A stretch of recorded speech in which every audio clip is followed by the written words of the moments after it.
You're listening to the Thrive Podcast, where every week we dive into a practical, tactical tip to bring you from a life of simply surviving to thriving. It's personal development for the everyday girl who is done with coasting through her days, done with feeling like she's missing out on the deeper meaning of her own life, and done with mediocrity once and for all. Because it's not enough to simply survive. You deserve to thrive. So by now you've heard that I wrote a book. Caffeinate Your Soul, 52 Monday Mantras has been my book baby for about 2 years now, and it is finally almost time to get your hands on a copy. Caffeinate Your Soul is now available for pre-order on Amazon.com and at Barnes & Noble online, and it officially releases on May 5th. So you can have a celebratory Cinco de Mayo margarita virtually with me while we dive into this thing together. I wanted to devote an entire Thrive episode to chatting Caffeinate Your Soul with you to give you a bit about the book, sure, but really to take you behind the scenes with me for a little look at the making of Caffeinate Your Soul. I know before I got into it, I knew virtually nothing about publishing a book or becoming an author. I had so many questions, and while there's so much information out there on Google, it can be so totally overwhelming to sit there and attempt to swim through it all without drowning in information overload. So I guess first, a bit about the book itself for any of you tuning in who might have no idea what the heck Caffeinate Your Soul is. Well, it's not your average chapter book by any means. There aren't even chapters. Inside are 52 Monday mantras, so it's written to follow you through an entire year, really a year's worth of Mondays. Why Mondays? Well, because Mondays are the worst. If I had a dime every time I heard someone say, "Oh, it's Monday," or swear they needed a gallon of coffee to get through the day, I'd be retiring tomorrow. It's kind of the same as New Year's resolutions, right? We have this preconceived idea of what the new year means or what we're supposed to do, and we put pressure on ourselves to get it right. And if or when it doesn't go as planned, we call it quits altogether and give up, or say we'll just try again next year. But, and maybe we're seeing this now with the global pandemic and crisis we're facing, we don't always get a next year. Heck, we don't always get a next week or even a tomorrow. And maybe that sounds morbid, and it probably is, but it's real and it's the truth. We have to stop planning for tomorrow like it's promised or guaranteed, and instead start making the very most of today. And I need you to understand right now what a big statement that is coming from me, a chronic overplanner and overthinker who has plans for tomorrow and the next day and the next week and the next year. Like, girl, I get it. We like to plan things. So this isn't to say don't make plans or have hope in the future, because that would be silly and probably impossible. We need hope. We need things to look forward to in life and things to get us excited about what's coming. The point is to not forsake the now for the next, because what's next isn't guaranteed, but right now is. From my time doing what I do and getting the opportunity to talk with so many incredible women all over the country and world, I have seen so many women fail to see the magic and the potential right in front of their faces because they're battling the worry of the what ifs. They're hung up on the hard things instead of being grateful for the good things. And they've got society's idea of who they should be or who they are weighing more than who God says they should be or who they are. And I'm just not okay with that. Like I always say, it's not enough to simply survive. You deserve to thrive. And when I say that, I don't just mean you deserve to thrive on days you feel like it, or days that don't have hard things, or days that are the weekend, or days that involve chips and dip and a really good margarita, although that always helps. You deserve to thrive every day, every damn day that ends in Y. I knew I needed to create something that could help you get to that place, something that could walk with you through a longer period of time to be there for the inevitable ups and downs of everyday life. But also something that didn't feel overwhelming or just like another to-do on your endless list, which I admittedly sometimes feel when I'm trying to manage a daily devotional and daily journaling and daily everything else and its mother, all before my daughter wakes up. So, Caffeinate Your Soul was born from this idea that we can attack our day with intention to feel better and be better, and we can start with one day a week, the one day that many of us might dread the most. We can start with that one day, Monday, and we can start shifting the script and changing the narrative and changing our perspectives about that one day. We start with one. And instead of worrying about keeping up a resolution or a goal for an entire year right off the bat, we just set our sights on day one. We take the 1 days that we've been stockpiling in our brains and on our hearts, and we start now on day one. It doesn't matter if it's the 17th Monday of the year. Heck, it doesn't even really matter if it's Monday. If Wednesday is the day you hate the most, screw Monday and read it then instead.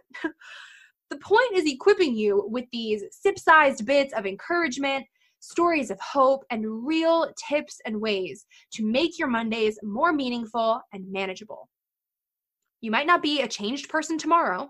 You might not be made anew next week, and that's okay. You've got a whole year to get it right.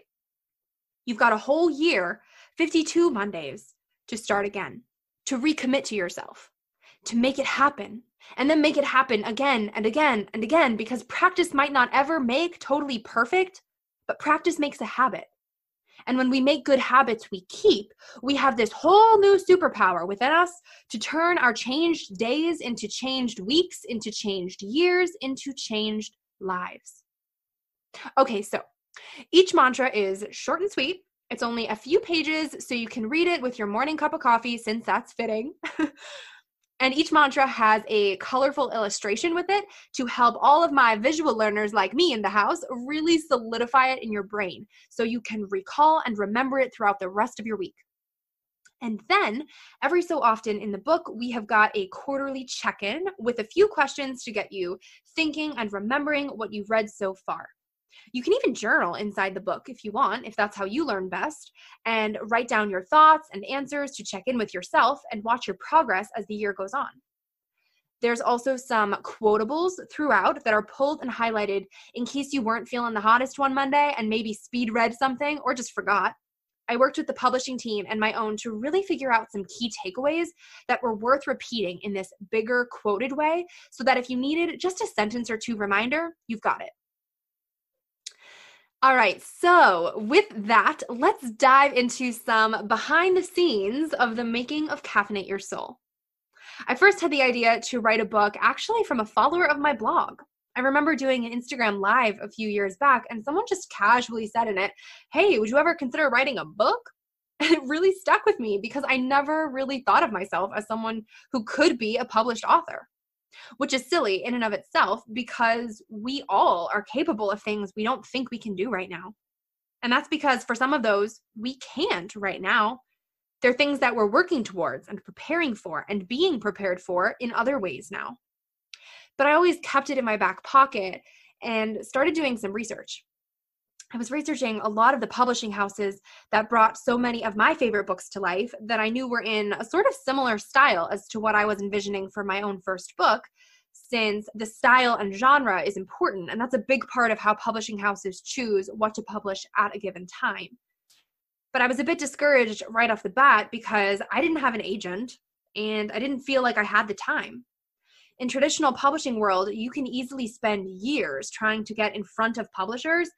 And I had heard so many stories from friends who just heard no after no after no before eventually just self-publishing because they had a story they needed to tell. And that's how I felt. Caffeinate Your Soul isn't my memoir or anything, but it's something I needed to get out there for women sooner rather than later. One of my best friends had written a children's book a few years prior, and I remembered us talking about her process. It was interesting to me because she had kept so much creative control throughout the whole thing, which was really important to me for this project in particular in doing what I do online every day already. So my publisher is what's called a hybrid publisher. It's basically a cross between self-publishing and traditional publishing, in that you have the support and you need the approval from a publishing team, but you retain a lot more creative control throughout the process as with self-publishing. I knew this was probably the best case for me for this specific project and for my first book, since so much of the ideation behind Caffeinate Your Soul stemmed from my blog, Coming Up Roses. Especially since I have an established voice online and readers are really familiar with how I sound and write online, I was nervous that a traditional publisher may try to change some key elements of that. and I feared it wouldn't end up sounding like me. Being authentic and honest and open on the internet is always my top priority because there is just enough bullcrap out there of people pretending to be perfect or have these perfect lives or perfect partners or perfect houses. And perfect just isn't real. So if there was any sort of disconnect between the tone of my book and the tone of everything else I have out there online, that wouldn't be okay with me. And I wouldn't be able to put my name on something that didn't feel real to me. So I figured that the hybrid publishing route was likely the best bet for my first book.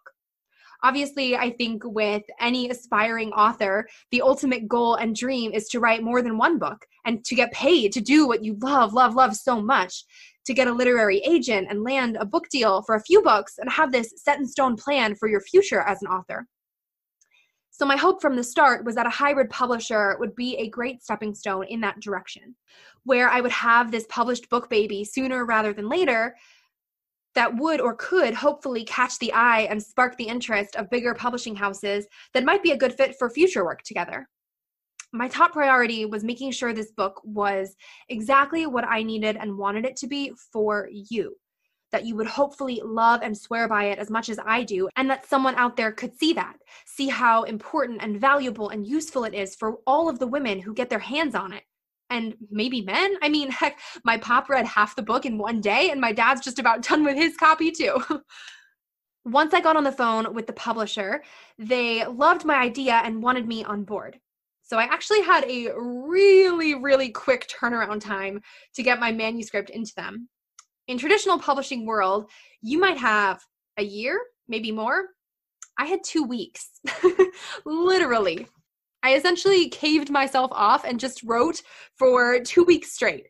My eyes hurt, my fingers hurt, I had a headache, and I couldn't talk about it online at that point yet. So a few folks thought something bad had happened to me. Now, really, I had 2 weeks just based off of the projected timeline that we were originally aiming for, which eventually changed, as many things do. But to hit that timeline, that was all I had. If we had dragged it out more, I could have hypothetically had more time, but that was just the deadline with the printers that we were trying to make. So once it was submitted to the publisher, it went through an editing process on their end, which was actually pretty iterative back and forth because of how much creative control I had maintained. And beyond that, the publisher's graphic design team had to get started bringing my vision to life for all of the hand-drawn illustrations inside. So now this process turned out to be so much longer and so much more tedious than I originally envisioned because, as you can probably guess, getting 2 teams on the exact same page with every little detail of 52 drawings while only communicating about them over email can be a bit challenging. I mean, there were some instances where I hand drew things myself to send to the team to try to explain the vision in my head and bring it to life on paper. I was nitpicking everything from colors to fonts to if a letter G looked more like a letter B or if spacing was off or anything. They probably thought I was crazy, but I was just hell-bent on making this thing what I knew it could be and what I thought the eventual future readers of it deserved it to be, especially if it was going to be something that was sitting on their coffee table or desk for an entire year. It had to be beautiful and inspiring and fun and worth that coveted position, so I needed to make it right. In the meantime, while all of this was happening over email, I had to figure out the front cover. I had a few different visions for the front cover of my book from the get-go. First, I tried for a coffee shop latte vibe. Instagram-worthy latte art on a cozy coffee cup, sitting on a neat little table that screams, "Get lost here for a Tuesday," you know? I went to a local cafe, and apparently not a one barista present knew how to make latte art, but Lord help us all, they were willing to try. And try they did. They got something resembling art, and we called it a day, and I took about 152 shots with my own camera, standing on the table like a crazy person in the coffee shop. My publisher's design team started playing around with title text, but nothing was clicking. I didn't love anything. Frankly, I didn't even really like anything. And it definitely didn't have the right creative vibe for the project. So I scratched it entirely and tried to come up with something that better embodied this very active idea of caffeinating your soul. I mean, caffeinating itself is an action. It's the actual pouring into of your cup, and in this case, your soul. So it had to feel like being poured into. Am I right? So next, I envisioned 2 coffee cups cheersing together. Ideally, 2 iced coffees with beautifully swirling insides of coffee meeting cream for this very active feel of fueling up with a girlfriend. In my head, it spoke to what this book really feels like for me, and hopefully for you too. A long anticipated coffee date with your bestie. I paid a butt ton of money to a professional photographer in the hopes of making it happen. The first mistake was entrusting Starbucks with the coffee order before driving to a photography studio. We ended up with black coffee and cups of cream, which was not the key to a beautiful swirling cheer shot. Instead, we got what looked like lukewarm coffee and hands. It didn't feel right, it didn't look right, and heck, the text didn't fit right either. My next thought felt like a winner-winner chicken dinner, but I knew I really wanted my mom to help bring it to life. So my mom actually shoots the vast majority of content on Coming Up Roses with me because she moonlights as my photographer. She is so good and she has such a natural eye. So I knew that she would just get my creative idea. And she also has make it happen mindset like me, where we could shoot and shoot until we got it right. So we did exactly that. We took a Saturday afternoon and hit the streets, literally. My dad brought over a crap ton of old Maxwell House coffee, enough for pitchers upon pitchers of the stuff, caffeinating not just our souls, but the whole dang neighborhood. I grabbed a few mugs and we just started shooting. I was pouring coffee from above as my mom captured everything. The whole cul-de-sac smelled like a fresh brew and was literally flowing through the storm drains, so I think elderly neighbors might have confused our photo shoot for an espresso rain. We tried so many different iterations of a shot before landing on what we loved and what you see on the cover today, which was shot in front of our garage. This is so encouraging to me and hopefully to you for a few reasons. First, you don't need to pay a lot of money or have a lot of resources to make something worthwhile and beautiful. I mean, this isn't a no-brainer. There's art around us every day made from nothing at all. The best shot wasn't the one that cost way too much money in a professional studio, or even the one that involved an overly priced vanilla latte prop. It came from cheap jugs of old Maxwell House in my driveway. If you have the vision and find the talent, you can make it happen. Money won't be your breaking point. Just make the most with whatever you've got, whenever and wherever you've got it. Second, my mom was really scared of the word professional photographer. She didn't go to photography school. She's a nurse by trade, and a freaking great one at that. She taught herself everything she knows on a camera from Instagram and YouTube and a whole lot of Googling. My point is that never did she ever think that she'd be taking a picture with a camera that would end up on the cover of a book on Amazon and in Barnes & Noble and whatever other shelves this bad boy ends up. But she works so hard and doesn't quit and just does the dang thing. And look at that. Don't let yourself be limited by labels and titles. Follow your passion and work really freaking hard at it whenever you possibly can. Don't shy away admitting when you don't know something. That's what gives you the chance to figure it out or to do a little digging and learn something new. My mom has never assumed that she was too good to study from someone, and I frequently catch her at my house flipping through the little paper manual that comes in the camera box. She's a constant student at the craft, always down to experiment and frequently critiquing her own work to see how she can improve in the future. All that to say, it makes it all the more special to me that my very first book is covered by the most beautiful, epic shot that my mom took on my camera in our driveway. Just like I started my blog as a broke college student in a too tiny dorm room and not as some city-going socialite Martha Stewart wannabe living off of a rich husband. It just speaks to not needing to be the stereotypical definition of professional before doing something pretty dang pro. So, once the final manuscript was at a point where everyone was satisfied and it felt done and ready, it was off to the printers. And from there, it's a few more months, and then you get a release date. In the meantime, it becomes available for pre-orders online, which is the state we're in now, where you can hop on Amazon or Barnes & Noble online and put in your pre-order, which helps let the retailers and publisher know what kind of interest there will be in the book when it actually releases. So it's really important for things like Amazon's bestseller list to help get the word out when the book is actually available for Prime shipping. For folks who pre-order, the book automatically just ships right to you on release day. So here we are. It is so absolutely crazy and surreal to me to hold this beautiful little 8x8 hardcover book in my hands that was such a labor of love for so long, knowing how much went into it from so many people and how much support was there to get it to where it is today. I hope this was a helpful or fun or inspiring episode to tune into today to see a bit of the behind the scenes of what it took to bring Caffeinate Your Soul to life. And a huge thank you to each and every single one of you who have already pre-ordered the book. It is so helpful to authors to do that, and such a big show of support that just means the world to me. I wouldn't have been able to make Caffeinate Your Soul happen as I did if it weren't for you. For everyone who reads Coming Up Roses and follows along with my life and hangs out with me online every day. So I hope it really serves you the way you deserve to be served in your everyday life, at least on Mondays. So today and every day, I lift my mug and cheers to you. Cheers to writing books and making things happen. And cheers to choosing to becoming a better version of yourself. Not next year, not tomorrow, but right now, no matter the day of the week. Cheers to caffeinating your soul.